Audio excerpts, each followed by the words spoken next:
Hi, everybody that's joining us. We're so glad to have you. If you can, take a minute to tell us who you are and where you're calling from in the chat. We'd love to hear from you.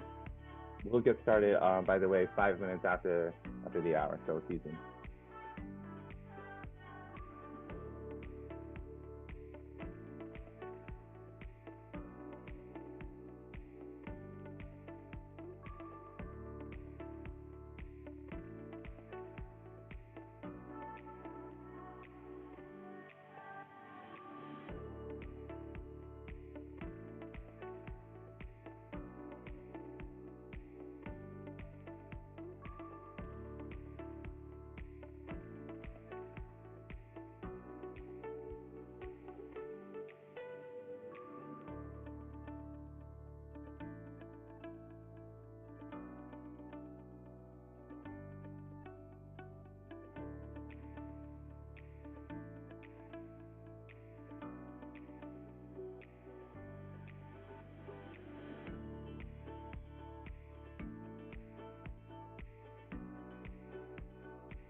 Hi again, everybody. Thanks for joining us. If you've just recently signed in, we'd love to hear you drop in the chat. Tell us your name and where you're calling from. Again, we'll get started in about just a minute, actually.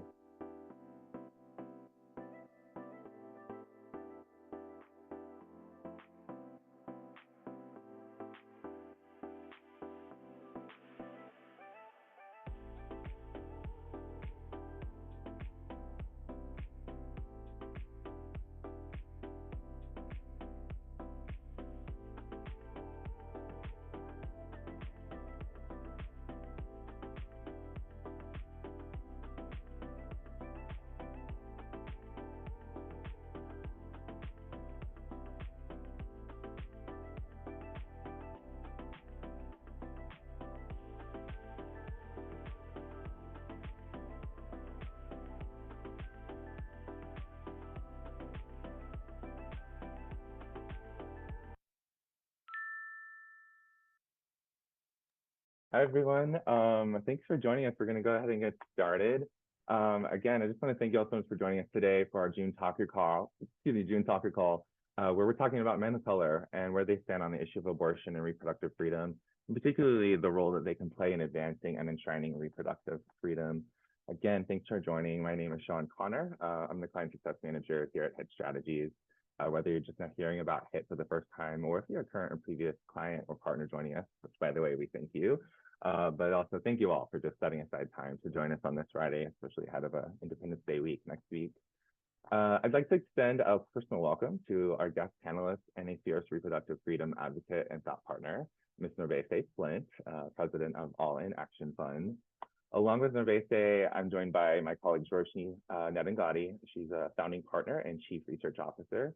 Ashley Aylward, she's our research manager and in-house women's health extraordinaire, as well as Leslie Jefferson, an account executive on our research investment team who supports Ashley and her team and the work that they do. So you'll be hearing from all these wonderful women later in the call. For our run-of show today, let me advance us to the next slide. There we go. For our run-of show today, what you can expect is a brief overview about HIT strategies and the work that we've done specifically with repo rights, freedom, and abortion over the years, along with our current theory of the case.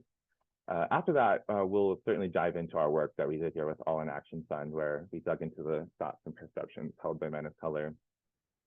We got a few initial questions for the panelists to respond to before we open up to the floor. So to that note, we welcome and cherish any questions that you have, but please drop them in the Q&A module down below on your screen. You should see that maybe next to the chat. But if you drop them there, we can either answer them live while we're going through the presentation, or save it for later at the Q&A session for you all watching us today. Before we get started, a few final housekeeping items. If you are a member of the press, while we appreciate and honor the work that you do, this event is closed to the press, so kindly please leave at this point. Additionally, again, this presentation is being recorded. You'll get a copy of the recording as well as a copy of the presentation that we're presenting after this call. So everybody gets a deck. So again, we'll send that after we wrap up today. All right, enough of me. Let's get the show on the road. I love when I get the opportunity to introduce you to this next person. She's fearless, thoughtful. She co-founded Hit Strategies, and she serves as our Chief Research Officer.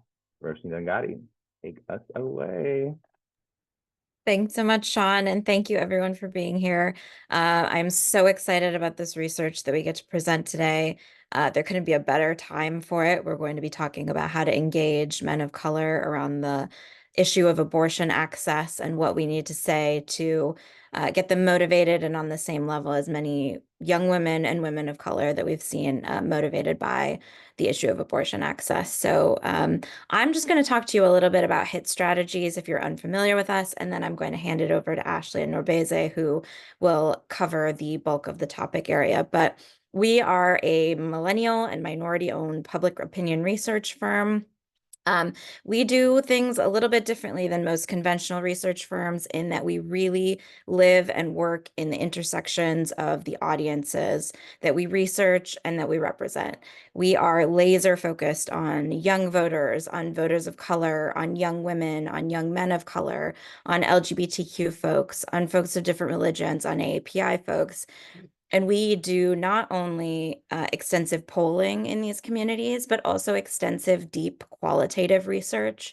And we have a breadth of understanding and a depth of understanding in these communities that really allows us to add our cultural competency and expertise to all of the research that we do here. Next slide. Like I said, we research all of these audiences. We refer to these audiences as the emerging electorate, but really they are our persuasion and swing voters who are going to make the difference for Democratic and progressive candidates up and down the ballot, especially in our swing districts and swing states. These audiences could not be more critical this election cycle. Next slide. Like I said, we believe that understanding your audience is fundamental to really shaping meaningful change. We want to gain deep insights into the priorities of these audiences who are going to make the difference. We want research rigor within these audiences, which are so important and have been overlooked for so many years. And we want to integrate cultural competency into your communications. So not only provide data-driven expertise, but also provide data-driven action, how your organization can use the data to speak to the communities that we care about so much. Next slide. We are a full-service public opinion firm, so we do a number of qualitative and quantitative services, including live phone, text-to-web polls, public panels, online focus groups, in-person focus groups, etc. And then I think with that, that's all about HIT. If you all have any questions about us, please feel free to drop them in the chat. But I will hand it over to Ashley Aylward, our fantastic research manager, who manages our portfolio not only on abortion access, but also on young voters of color, on health equity, and a number of other issue areas that are pertinent to this topic. So Ashley, please take it away. You, Roshni. I'm going to start by just going over a few things that we already knew before we started the survey that we're going to do more of a deep dive on with All In Action Fund. So going into this year, our general obstacles were knowing that the public is very unclear about where these attacks on abortion access are coming from. And there's a lot of information messaging that has to be done. However, information messaging was also very motivational and things like that. Just sharing the information and the education does a lot for us and is a really good messaging tactic here. For non-battleground states, there's a lot more work we had to do on that education piece, as voters aren't as aware of what's going on. It's not in their local headlines as often and frequently. And then for Democrats and ballot initiatives, we knew that they're extremely vulnerable when Republicans do insert any of the discussion of viability cutoffs and things like that. And that's why a lot of our work tends to recommend pivoting away from that. And we like to always ensure we're monitoring and watching for each state when those things come up, because it can really change the discourse and the messaging tactics that we'll offer. We also know that racist GOP imagery is very strong for more of our persuasion and older voters. And so those are areas that we have to work on when we're working in more of our red states with a much older population of voters, because that's kind of the starting piece. And we found a lot of ground that we've been able to gain by connecting the issue to the real women in their lives and reminding them what it actually is about, reminding them what that image looks like. And that it's not just this awful racist image that GOP has really put forth. However, our major opportunities are that Democratic voters, we know, are motivated to vote to protect abortion and reproductive rights. Our main barrier there is that we just have to make sure that we let them know what's at stake. We have to let them know if there's a ballot initiative, that it is on the ballot this year. We need to make sure folks are aware, if there isn't a ballot initiative in their states, how candidates connect to access or getting rid of access to abortion. It's about making that distinction very clear, and that'll be very important in 2024, whether it's a ballot initiative state or not.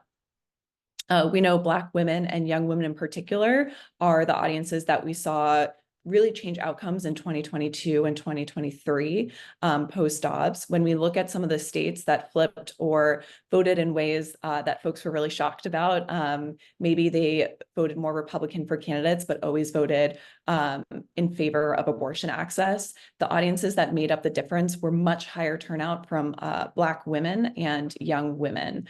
And those are audiences that we're going to continue to focus on this year. However, this work is going to expand into, we know when we take a closer look, Black men are also voting in favor with us.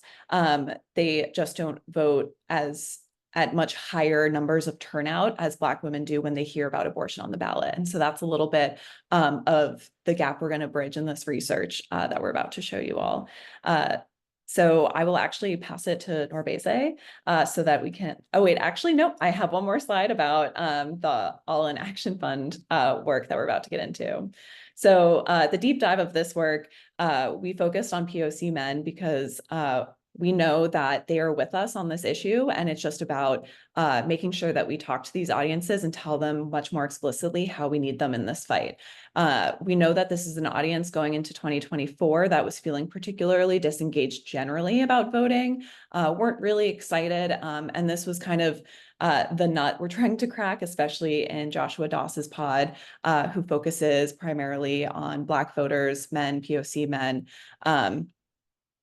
So this was definitely an audience that we knew were with us, and we just had to bridge that mobilization gap, and we've definitely found some ways there. And I will get into more detail in a moment, but now I will pass it to Norbese.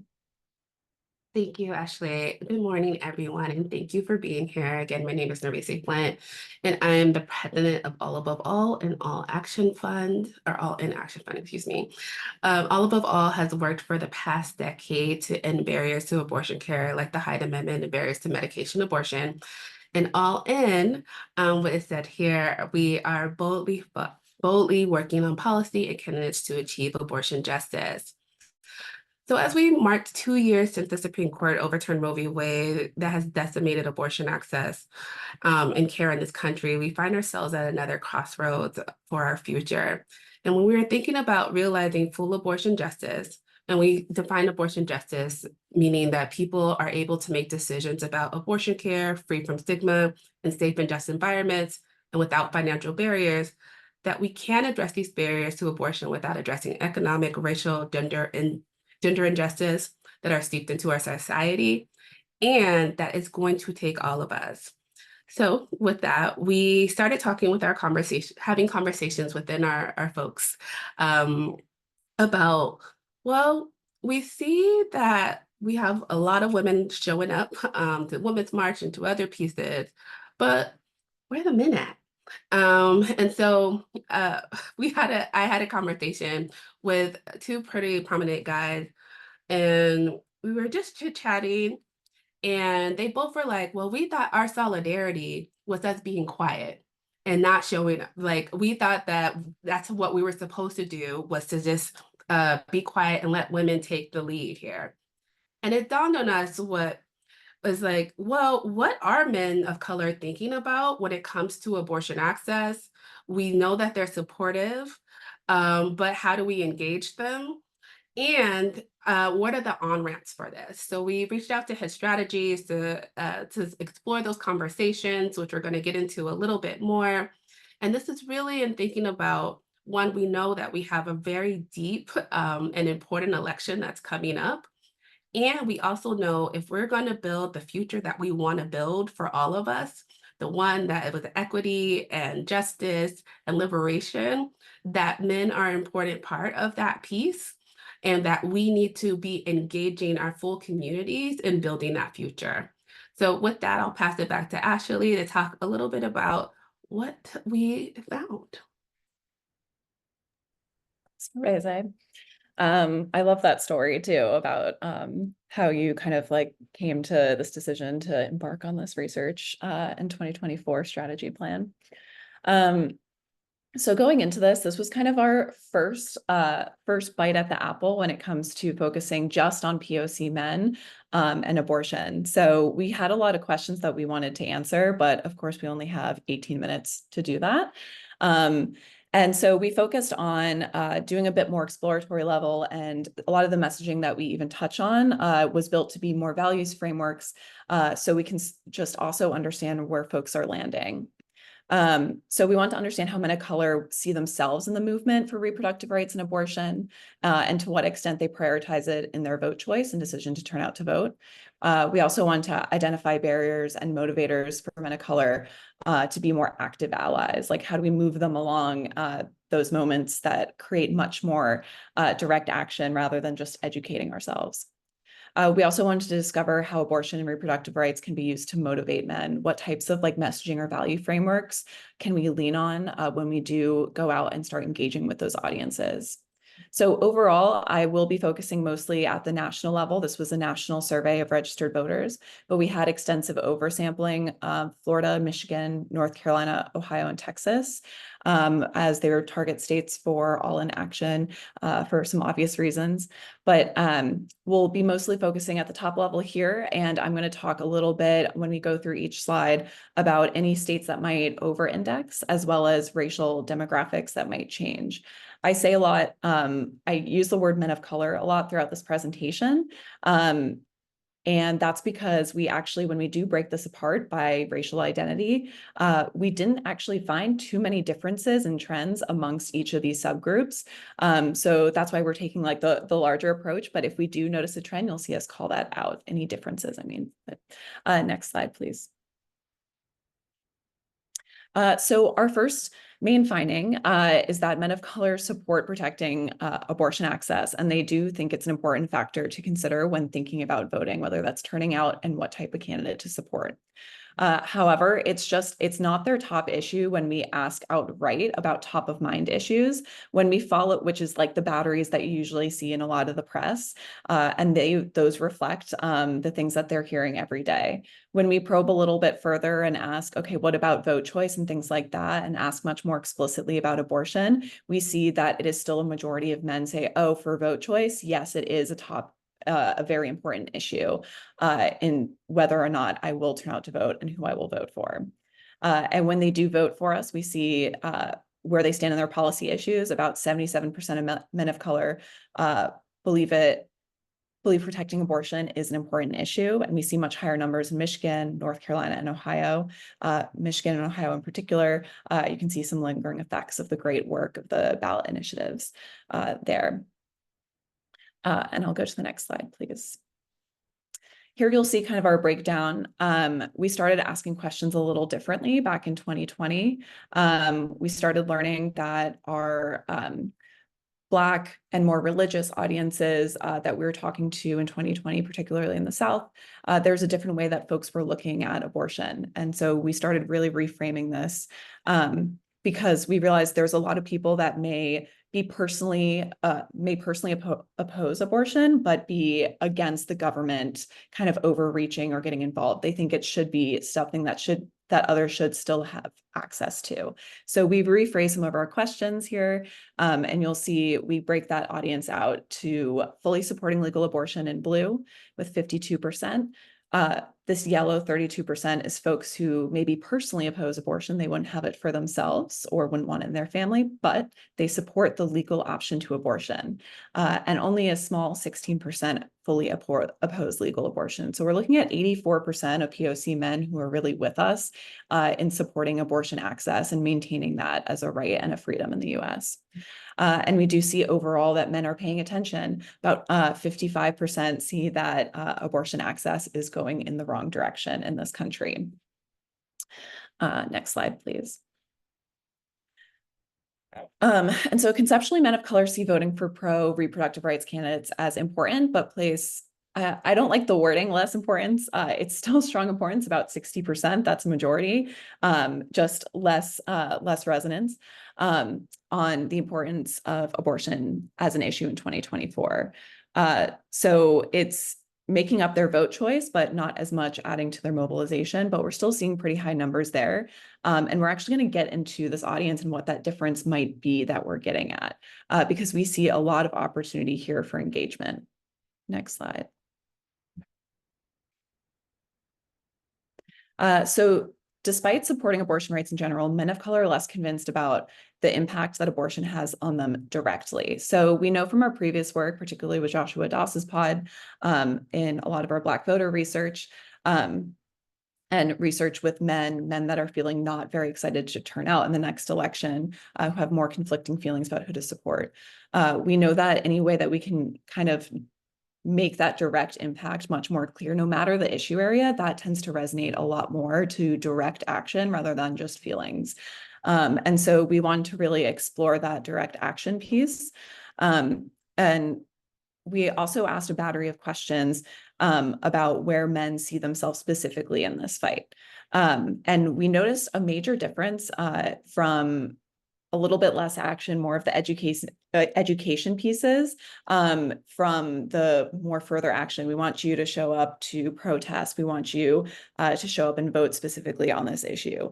And then we found this group that was actually particularly neutral. And I think if you go to the next slide, this visual will do a better job helping me explain it. So you'll see the top two in this red box here for men who somewhat or strongly agree with these stances, where it's important for men to educate themselves on the issue of abortion. Well, of course, and abortion and reproductive rights are issues that can affect men, duh.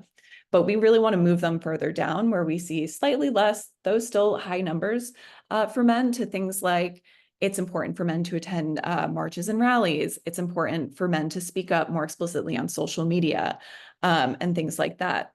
But what I do want to point out is the purple group here. That is like the neutral group. It's the people that neither agree nor disagree. They don't know where men should be in each of these roles. And that's consistently a 25% to 33% grouping here for the actions where we want to move men and make sure everyone is there. When we pull out that audience and look at who those men are, they still overwhelmingly support us on abortion access. They still make up that 84% that support abortion issues. However, they identify more as the independents and folks that are clearly our hard to reach audience for 2024. We realize that there's a strong correlation with a lot of our other mobilization work here. And it's just the audience that requires much more of an explicit ask. This is what we need you to do. I think a little bit to what Norbeze was talking about with her conversation with some of her colleagues. Oh, well, we thought that the best thing for us is to just educate ourselves, but it's about making more of that explicit ask here. I'll go to the next slide, please.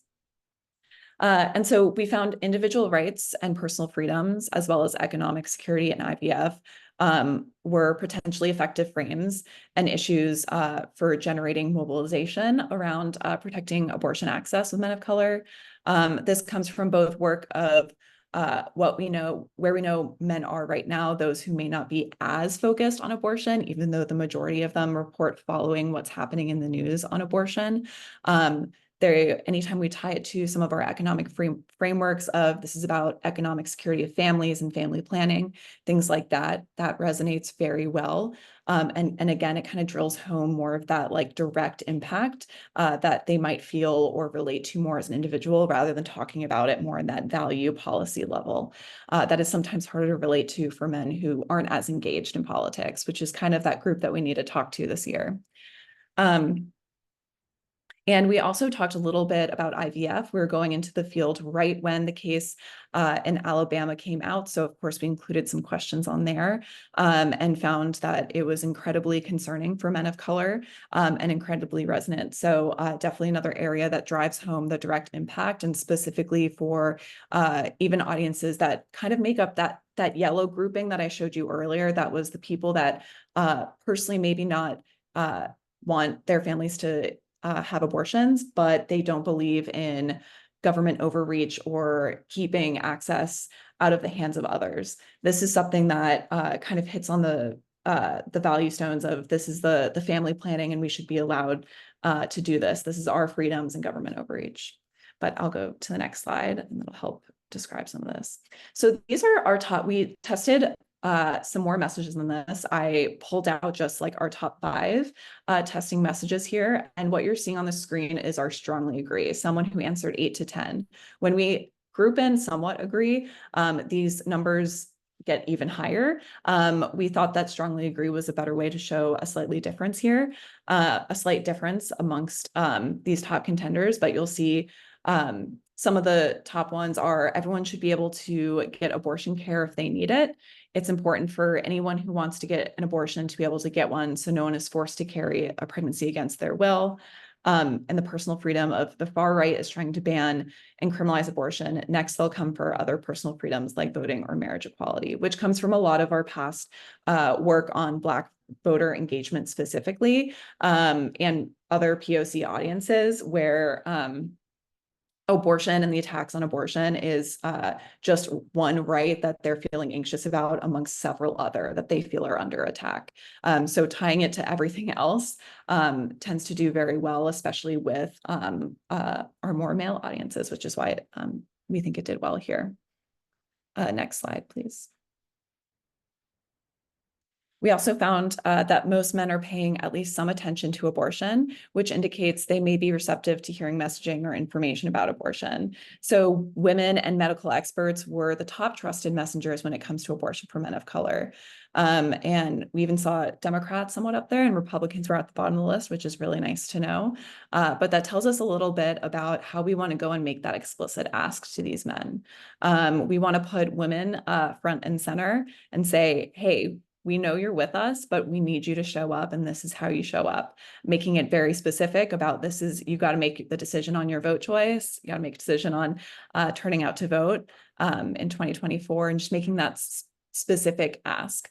And as well as medical experts, especially in some of our audiences that still feel like persuasion. Though we know from the survey, POC men primarily aren't really our persuasion. They're just a mobilization audience that we'll focus on. Next slide.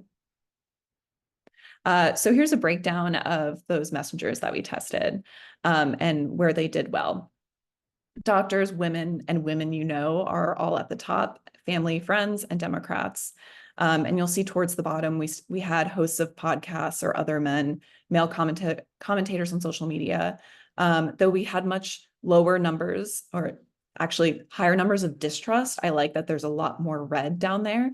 We wanted to include these because we've seen in focus groups, we've heard things repeated back to us from some of our men of color that sound directly from Joe Rogan and things like that, that make us a little wary. So looking at this, we noticed that there are still a subgroup of men that do look to these people, but I love that the majority is women and doctors. So I just like pointing out that the threat of those male podcasters and commentators on social media is still there. It's not totally non-existent, and it's not something we should ignore and say we've dealt with. But knowing that marching ahead and coming out with the explicit ask ahead of the election, we should focus on using female messengers. Next slide. Oh, and here's a little bit about where men are getting information about abortion. So about 63% report getting a lot or a fair amount of paying a lot or fair amount of attention to abortion. And here's where they're getting a lot of their information. It's mainly news, women, and word of mouth friends. We know relational organizing is some of the most powerful. And so those are the outlets we're going to rely on, especially since we know a lot of the media and news pieces are things that more of our older audiences are focused on. And it's our younger audiences that are going to really help us here. Next slide, please. So in conclusion, bringing those 4 main top-line findings that I just talked through, I wanted to bring up some of our recommendations for the future. So while men of color support protecting abortion access, there's clear opportunities to increase salience and turn it into more of a mobilization issue. So we recommend creating and embracing messaging around reproductive rights that includes men. Where possible, find and uplift examples of men being directly affected or impacted by abortion restrictions. And that'll drive home the direct impact piece that we talked about, that we know from past years' work really turns into much more direct action rather than just feeling movement. Then finding when men of color strongly support abortion access in general,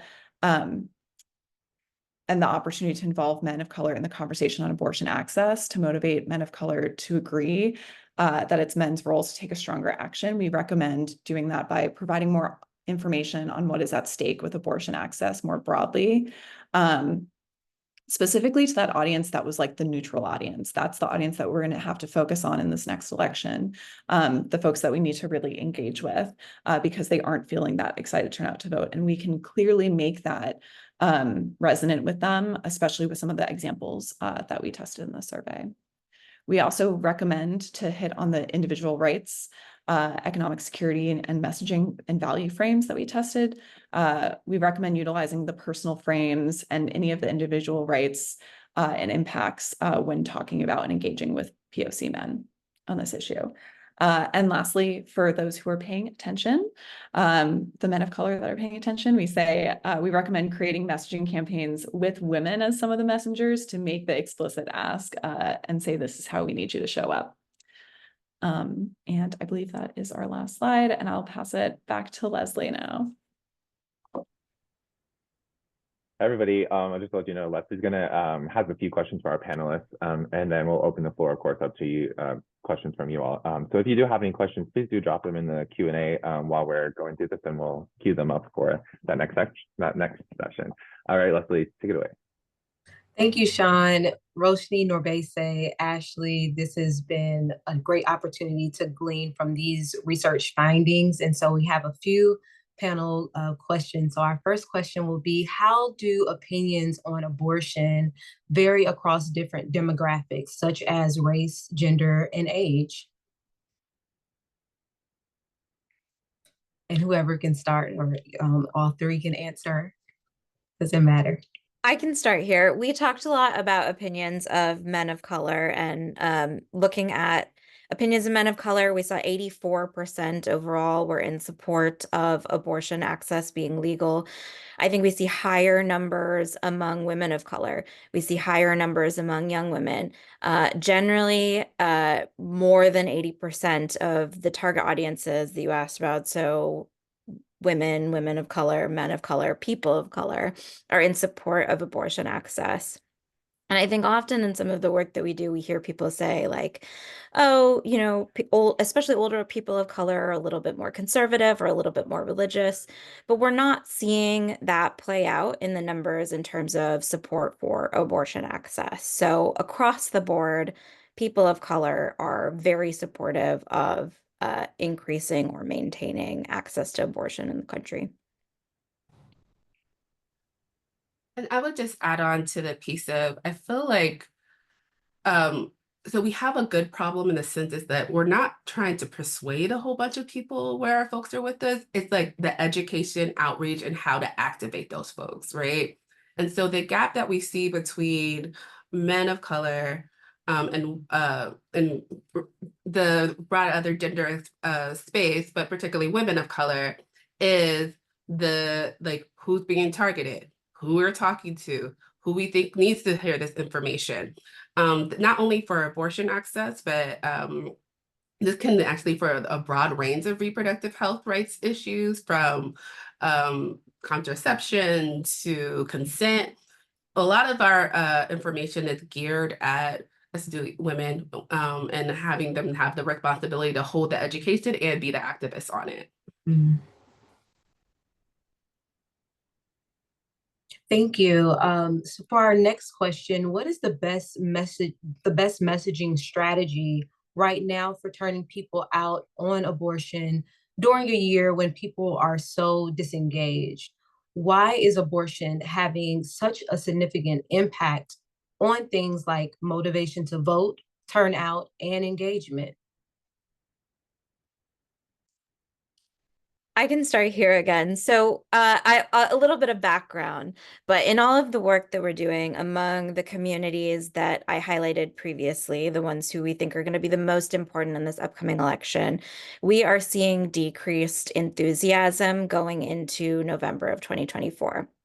This study is really one piece of the puzzle in terms of how we increase engagement and motivation towards the election, but there is a lot more work that we have to do to bring up levels of engagement. Where I would say we're looking at a similar situation with our target audiences as we saw in 2016, which is going to be concerning, obviously, going into November for folks on the progressive side. So to lay that baseline of depressed turnout, the silver lining is that, as Norbeze said, folks are on our side on the issue of abortion. They just need to hear us talk about it, and they need to hear messages about it that resonate with them and make the connection, specifically make the connection for them between what's at stake in this election and what that means on abortion access. Without making that connection clear to them, it is not abundantly clear to really any voters what voting for president, for instance, has to do with expanded or restricted abortion access unless we make that case for them. So that is what we have to continue to do moving forward. And really, this is just a small piece in the puzzle in terms of the study that we did here and the messages that we found that resonate with men of color. There is so much more work to do. Thank you, Roshni. Absolutely. Making that connection, that education is going to be vital. For our next question. Sorry, Leslie. Oh, I think Norbeze wanted to jump in there too. Oh, I apologize. It's okay. Norbeze. No worries. No, you in the root groove. The only thing I would add, particularly given yesterday, where a lot of us had some anxiety, is that there is work for us to do, but it's also particularly important that we have delivering results on abortion access as well. What we see now is people remember having rights that have been taken away from them, right? It's very fresh in people's minds. People like know what it felt like in a lot of states, some states not so much, to have that access. And so when you take a right away, people remember what that means. And particularly the folks who fought for that right, remember what that means. What we don't want to get used to is for people to not actually remember what it means to have full autonomy over your body and that abortion access. So one of the pieces, like we're on a short, let's say, time frame of where this enthusiasm is important, that we need to be engaging our elected officials around it, and then asking them to actually turn that into some policy results, because that enthusiasm eventually is going to dissipate because people will stop remembering what it means like to have those services and that access. Absolutely. Thank you, Roshni and Norbeze. For our next question, abortion ballot initiatives this year have been successful in turning out voters. What are the winning strategies that you all have seen work when abortion is on the ballot at the state level? Also, what strategies or tactics would you apply to the other states that have or might be considering abortion as a ballot initiative? I can start here. So ballot initiatives, what we've seen over and over again in abortion is a winning issue, and we've been able to turn out folks. And this is across political spectrums. We've seen people who are independent. We've seen young, older folks. We've seen a lot of folks of color turning out for abortion access. And we have a couple of them on a ballot this year. I think one of the pieces is leaning into abortion access, leaning into the freedom and individuality. We know that religion is like actually a piece that people think about. Their faith is one of the things that guide them to want to have abortion access in terms of believing that this is a part of our autonomy. And so we should lean into the faith piece and not actually lean against it. And then we also need to paint the picture of what that looks like for us, right? What does good abortion access look like? What does freedom and autonomy look like? We got to make sure that while we are talking about the world that we can't live in, that we also are painting the pictures of the world that we can live in and what we want to live in. And so those things are as important when we're talking about the ballot initiatives. We have some really interesting pieces coming in with Colorado that is moving abortion ballot initiative that actually has coverage in it, which is a new test. And I would also just emphasize the one that's happening in Florida is so important, given that the South is gone in terms of abortion access. Folks who live in the southeast quarter of the country either need to go to Virginia or New Mexico in order to get access.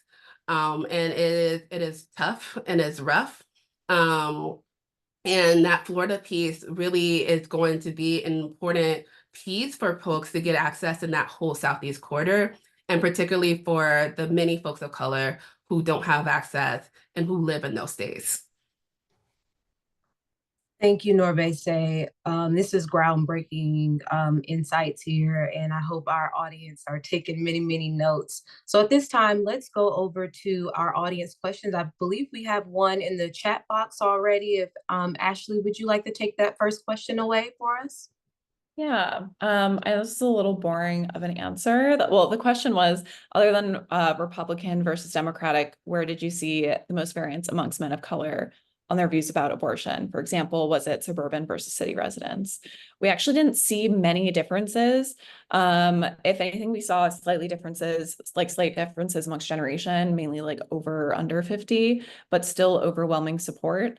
I would say, actually, I was asked the other day at one of All in Action's briefings, something that was most surprising. And actually, it was looking at some of our subsamples because of the oversampling we did, for instance, in Florida, and looking at some of our hard to reach groups there that I know a lot of organizers have kind of discounted, and just seeing the overall support for it, especially amongst Latino men in Florida, for example, still support with us on the issue. They make up a larger of that yellow audience. It's just about the government overreach part of it. That is the deal breaker. Yeah.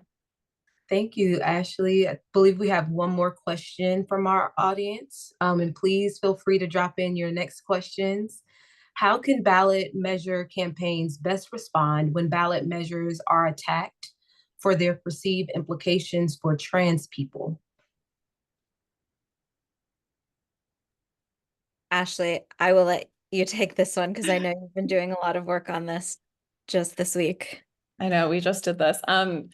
So it depends I feel like it depends a little bit on the state as well, and some of the other areas you might be up against, in terms of like book bans, education policy for like kids in schools, and talking about gender and sexuality and things like that. All the other things that GOP is kind of just grasping at in like this whole culture war that they've started.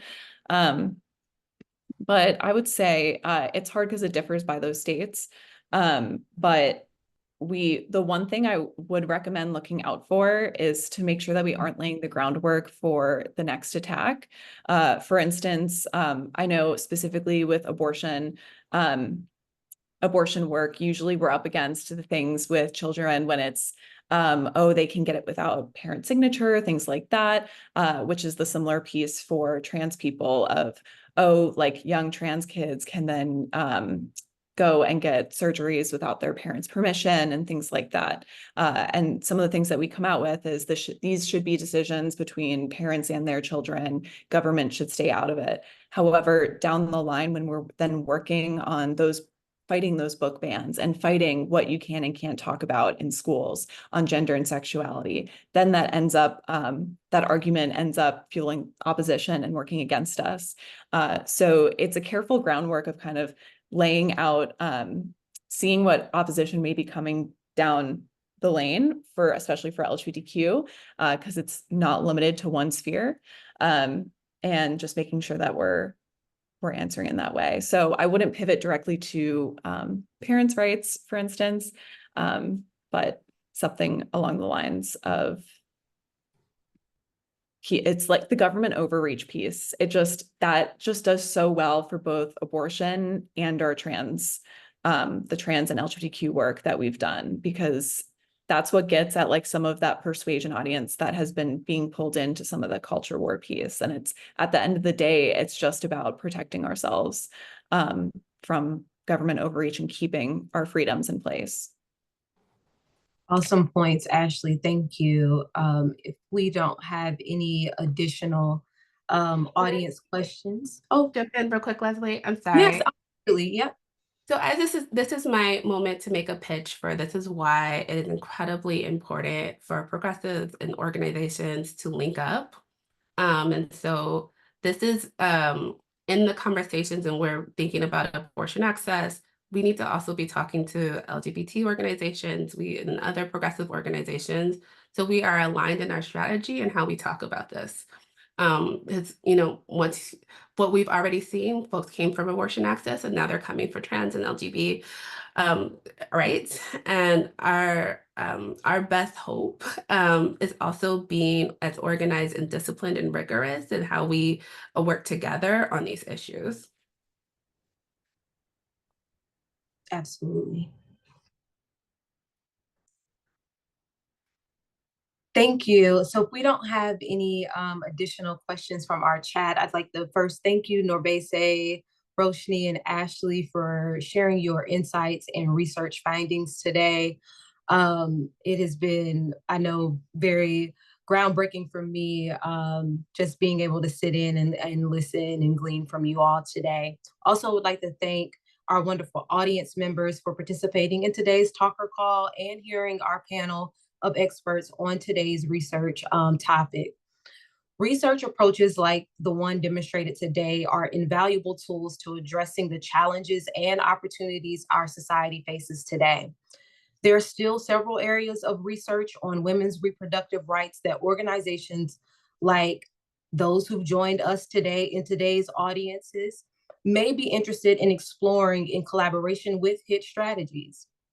There's still the profound need to assess the impact of reproductive rights messaging on men of color in battleground states to understand their advocacy roles and develop strategies that link their immediate concerns with long-term goals to boost engagement. Understanding public opinion on reproductive rights is essential for shaping effective advocacy strategies, policy decisions, and overall communication efforts. We can go to the next slide, please. At HIT Strategies, we specialize in research that provides deep insights into the attitudes, beliefs, and behaviors in hard-to-reach communities. As demonstrated in today's research approach, we provide data-driven insights to aid in the understanding of what matters most to target audiences to inform decision-making grounded in real-world perspectives. Our qualitative and quantitative unique research approach allows our partners to not only understand the nuance of public opinion, but also assist in tailoring messages that resonate most effectively across an array of populations. Our firm's ongoing research helps to identify emerging trends and shifts in the public's opinions to help our partners remain ahead of the curve and proactively address changes in the landscape. Hit Strategy's unique research approach has allowed our partners to mobilize support and drive meaningful change. As your respective organizations are strategizing your upcoming market research goals, do not hesitate to reach out to Hit Strategies. We are a partner that is committed to empowering organizations like yours with insights needed to navigate today's complex landscape on issues like women's reproductive rights. We'd love for you all to remain connected with us here on the screen. Please jot down our contact information. For general inquiries, you can reach out to Hit at sales@hitstrat.com. And we're across multiple social media platforms. And please stay connected with All in Action Fund. We have all of their social medias available here. So again, we'd like to thank you all for coming out to our talker call today on women's reproductive rights. Please save the dates for our next upcoming future talker calls. In August, we're going to delve into our research on young voters, followed by September, we're going to be talking about the research we found on our Black voters. Thank you again to our esteemed panelists for your time today. Norbese, we value you and thank you so much for your partnership. And Ashley and Roshni, thank you also for your time and insights today. And thank you to our audience for joining us today. And we hope to see you in August. Thanks, everybody.